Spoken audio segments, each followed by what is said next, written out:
Welcome to another video from PhDCompletion.com. Today's presentation is From Panic to PhD, your no-nonsense guide to the PhD defense. You can also use the tips, tools, and strategies if you are defending your master's thesis as well. Congratulations! If you're defending your thesis or dissertation, it's worthy of celebration. Be confident that you're going to pass. Your defense is meant as a useful exercise. It's like an oral exam. It's the last chance for the committee to ask about your research. But sometimes it might feel like a form of hazing. During your defense, you will present your main arguments about the dissertation, the master's thesis, and the audience, which might include some of the public, whoever you invite to your dissertation defense. And then there will be time where it's just you and the faculty, where they will be asking questions again about the research. Be confident they're not going to ask you questions about somebody else's research. They will be asking about the research that you've spent years working on or months working on. So you know the answers, even if you don't think you know the answers. It's important to repeat the questions if you're uncertain about the question being asked and answer the part of the question that you are familiar with. Afterwards, the committee they will get together and make a decision about whether or not you pass.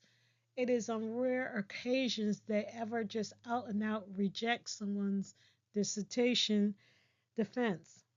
It is usually pass as is, which means no revisions, pass with minor revisions, which is usually the case, or pass with major revisions, which is still normal as well.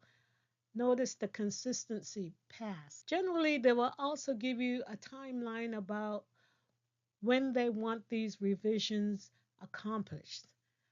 So, congratulations again if you've made it this far. Be confident that you're going to pass. There are basically four types of outcomes for the dissertation defense. If you're at the dissertation stage, getting ready to defend, you should be confident that you're going to pass. The first option is pass as is with no revisions. Just submit it wherever you're supposed to submit and upload that document. That rarely happens because the committee, their job is to give you revisions. So the second option is more likely to occur.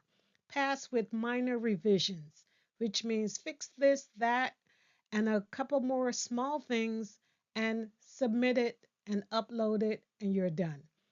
Then there is also pass with major revisions. Still, the committee will tell you what they need to have fixed in order for you to upload and be finished with your degree. On rare occasions, there is reject. I've only seen this happen on very rare occasions, and it's usually some political situation that the student generally was unaware of. Perhaps they put someone on the committee that didn't get along with the advisor, but those occurrences are very rare. By the time you're getting ready to defend, your advisor is saying, yes, you are ready to defend and more likely pass. Pass as is, pass with major revisions, pass with minor revisions. Nonetheless, the common theme is pass. If you're getting ready to defend your dissertation, part of getting ready is to attend someone else's defense. Your defense should not be the first defense you have ever seen unfold. It's important to attend someone else's defense, especially where your advisor is the chair. You need to see how supportive or how not supportive is your advisor in the process. Does he or she or they save the student when the student is struggling? Or do your advisor leave the student on their own to come up with their own answer to struggle and work it out themselves, you need to know that ahead of time. Once you've attended someone else's defense, you're ready now to practice your own defense. Practice in front of a variety of audiences. You need to practice in front of your lab mates if you're in a lab. Have them ask you the most ridiculous questions, the difficult questions that they can think of, because you need to be ready for anything and all things. Your equipment needs to work in order for this defense to be considered legal. When I say work, it means that you need to be able to hear the committee. The committee needs to be able to hear you. They need to be able to see the presentation in order that they can ask questions from the presentation. All of it must work. The real question is, can you do this presentation cold even if you didn't have a presentation? Would you know this material if all of the electricity went out on campus? It has happened. The presentation, PowerPoint, is all there as a tool to help you, but can I go to the board and write it out if all of the electricity went out? If my computer stopped working? Do I still know this presentation without having to look at it, without having to see it? Can I talk about my research with confidence? Practice, practice, practice. And if anything stops working during the practice, you need to have a plan B. You need to have a backup plan for what if the same thing happens during my real defense? What am I going to do? Bad things happen to good people. That's what the practice is for, to build your confidence, to hear your own voice answering questions, to hear the ums and ahs when you're searching for an answer. The more you practice, the less filler words you will fill in between the silences. It's okay to have silence in between, but the ums, the ahs, the like, the so, those are not transition words. Those are words that we use to fill in when we're nervous. Do my keys jingle in my pocket when I'm talking? Do I play with my hair when I'm nervous? All of those things can be eliminated the more you practice your defense. The presentation itself is a tool to help you keep the important points in front of you. But nonetheless, I already said you need to know this presentation code, even if you didn't have the presentation in front of you. Keep in mind, it's PowerPoint, not Power Paragraph. No one on the committee expects you to sit in front of them and read to them. As a committee member, I think to myself when I see a student reading, I'm thinking, I got a PhD. I think I know how to read. I don't need anyone to read for me. Keep in mind these are supposed to be bullet points to help move the conversation along, not to have the whole conversation written out in front of you.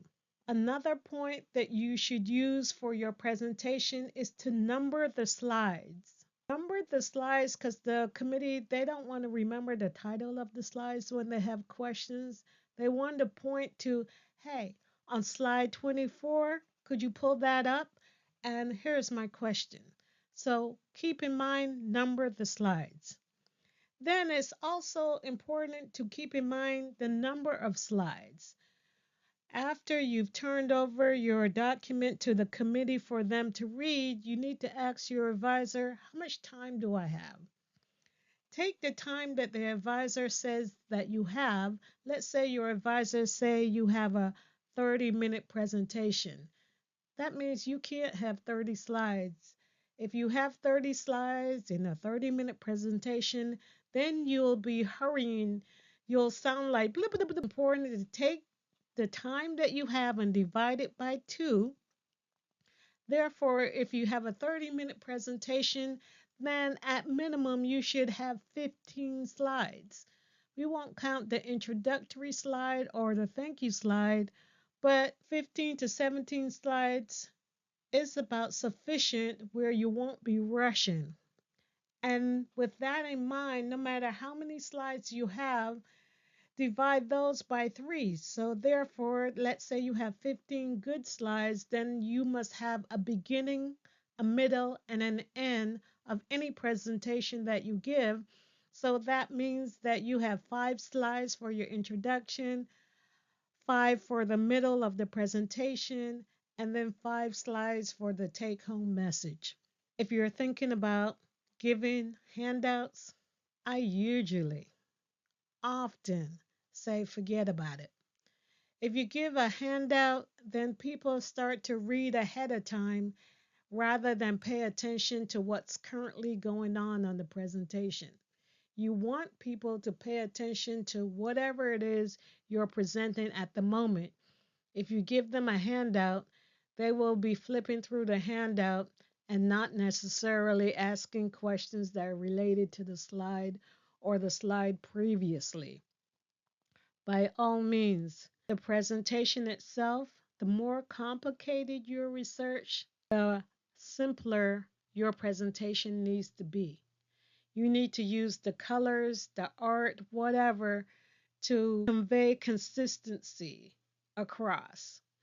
So, for example, you might use symbols to suggest, okay, I'm now at the introduction.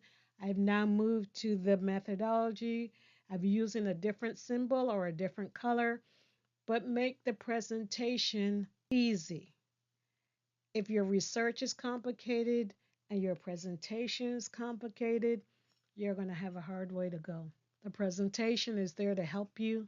You're going to pass, but you got to make it easy for yourself. Part of your preparation for your own defense is attending a colleague's defense. And I recommend attending a colleague's defense where you and that colleague has the same chair. You need to pay attention to the things that will matter to you and your defense. How supportive is your chair during the defense? How does the defense begin? Does your chair introduce you? And generally, they say, "This is my student," whatever your name is. And then they'll say, "Please tell us what brought you to the topic." And I always suggest, even if your advisor gave you the topic, you have to come up with a really creative answer as to how interesting this topic is and what you have read about it that made this aspect of the topic your dissertation topic.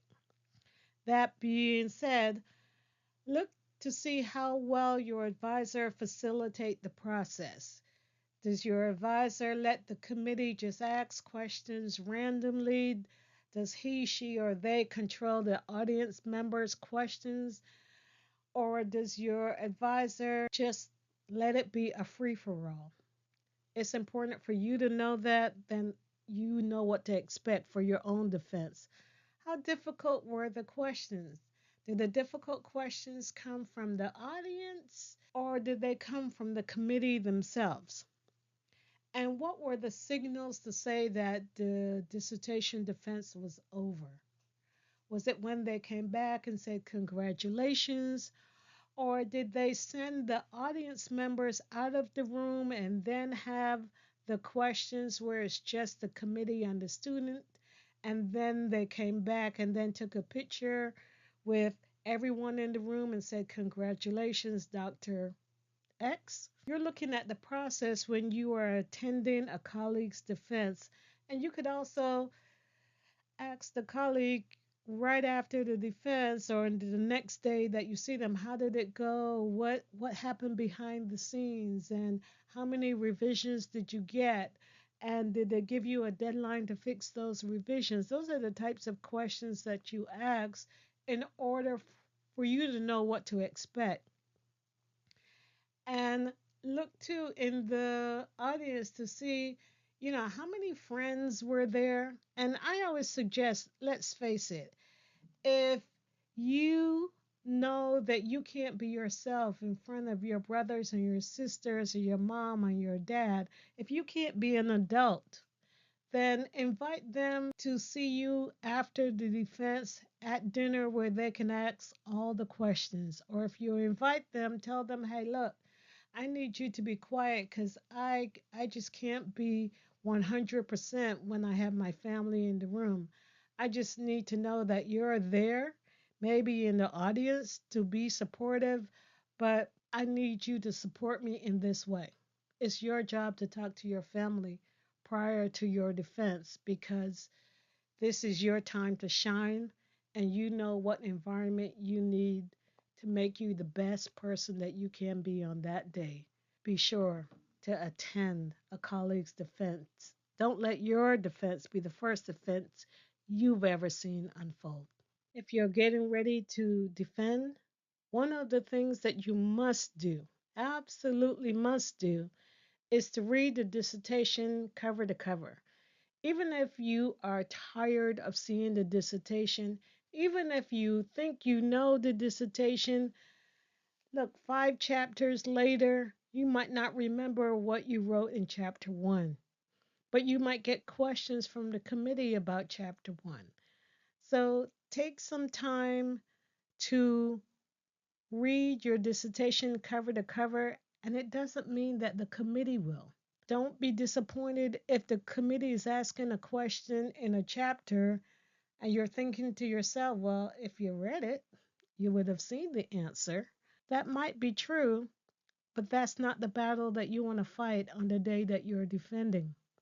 When they ask you a question that's in the dissertation because you have read it cover to cover, you can point to the page and the section confidently, letting them know this is where the answer lies. Keep in mind your nonverbal behavior patterns. Be confident that you're going to pass. Your body language needs to exude confidence.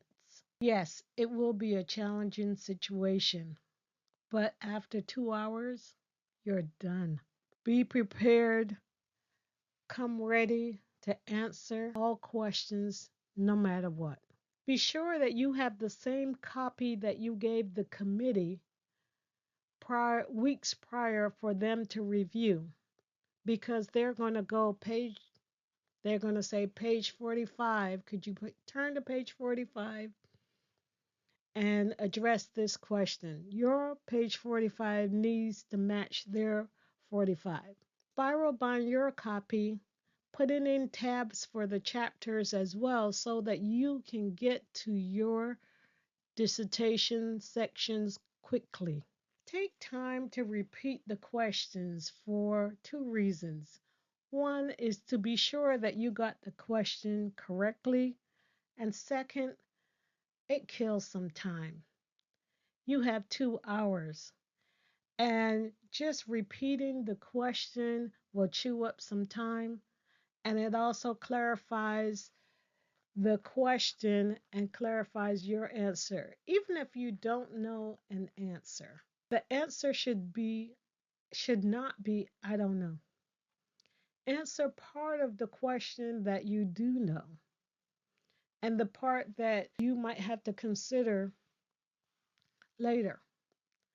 You're the expert on this topic. Your behavior needs to show that you're the expert. Congratulations if you're at this point where you're getting ready for your defense. Generally, when a defense is about to start, the advisor introduces the student and says, this is my student. Please tell us what brought you to this topic. Think of it more like a 3-minute thesis competition where you just get to talk for 3 minutes about your dissertation topic, what brought you to this interesting research. And I also say if you're on the job market and let's say you're being interviewed by a department, and it could be a large department, let's say they have 23 faculty members, and for the whole entire day, you will be introduced to each person. And generally, they ask you the same question over and over again, and they will say something to the effect, so tell me a little bit about your research. And you must sit in front of each 23 faculty members every hour on the hour and pretend like that's the most interesting question that you've heard that day. I need you to practice with the facial expression to say whatever it is that brought you to the topic. And even if your advisor gave you the topic, you have to come up with a more creative answer than my advisor gave me the topic because no one else was working on it. And this advisor had the funding for this research topic. It needs to be more than that, but just use a timer, use the 3-minute thesis competition, and by the time you're ready to defend, you'll have a pat answer that will even sound enthusiastic, and you will start off your dissertation defense in a positive way. If you're getting ready to defend your dissertation and you're thinking, gee, what should I wear? How comfortable should I be? Should I have on my sweatpants because I'm the most comfortable in that? Well, probably not.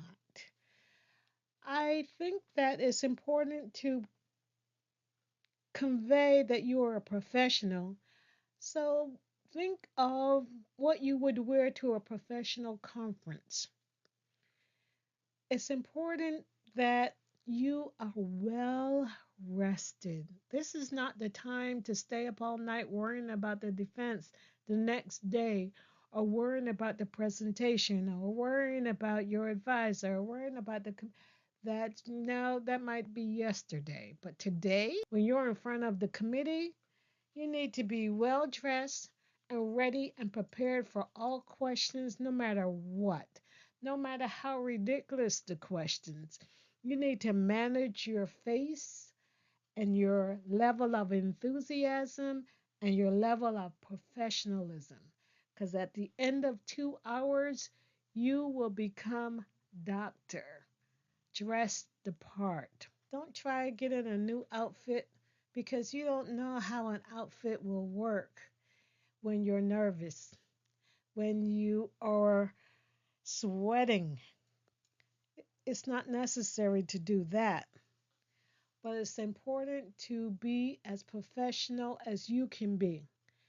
And chewing gum or eating candy or having your keys jiggling in your pocket or playing with your hair. If you know that you play with your hair, then put your hair up. It's important that you get through the 2 hours and to convey your expertise on the topic. You're going to pass. Pass as is, pass with major revisions, pass with minor revisions. Nonetheless, pass. Congratulations. If you're at the point where you're defending your dissertation, be confident that you're going to pass. The options are pass as is, pass with minor revisions, or pass with major revisions, but nonetheless pass. When your advisor says yes, you're ready to defend, they too think that you're going to pass. This is not a setup for failure. Your advisor doesn't want to look bad. So they're not going to say, yeah, go ahead and defend. Good luck. No, they're pretty much hedging their bets that you're going to pass and you're ready. Think about it. You've been working on this dissertation. You know what works on this research, what you've tried on this research, what didn't work. So, any questions that anybody has about this research is going to be something that you are familiar with. Even if somebody asks a question that is outside the perimeters of this dissertation, your answer should be, well, that's an interesting question, but I believe that this is outside the scope of this dissertation. Have an answer ready. Be confident. It's important that you exude confidence. Here are some helpful tips as you prepare for your dissertation defense. It's important that you do a dry run. Think about the day that you're going to defend. How long is it going to take you to get on campus? How long does it take for you to boot up your computer if it's going to be a virtual process? Are you going to eat breakfast that day? Or does eating breakfast while you're nervous make you sick? Practice hearing your own voice, even if you have to record yourself and then play it back. Listen for what is it that I do when I'm nervous? Do I say a lot of ums and ahs? Do I say like, or so and so? Think about the things that you do when you're nervous and practice to eliminate some of those things. What does the room feel like where you're going to defend? Is it a smart room that you have to connect the projector to the computer? Does it have audio? Do I need a microphone?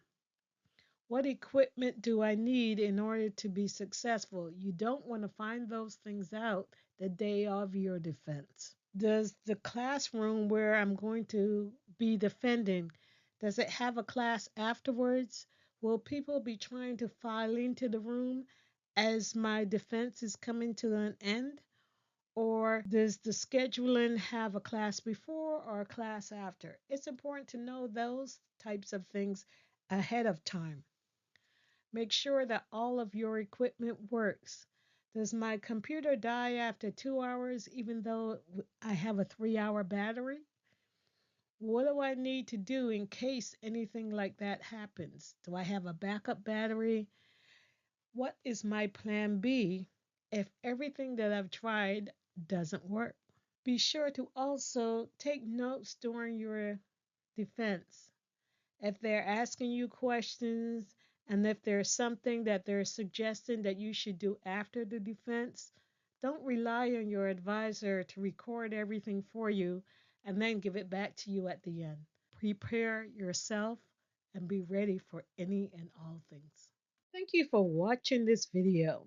Don't forget to like, share, and subscribe for more valuable tips on how to succeed in graduate school. Or you could buy my book, Mastering the PhD Process, Strategies for Surviving and Thriving in Graduate School. Leave a comment, ask a question. Contact us at PhDCompletion.com. I wish you all the best. This is Dr. Wendy Carterphd.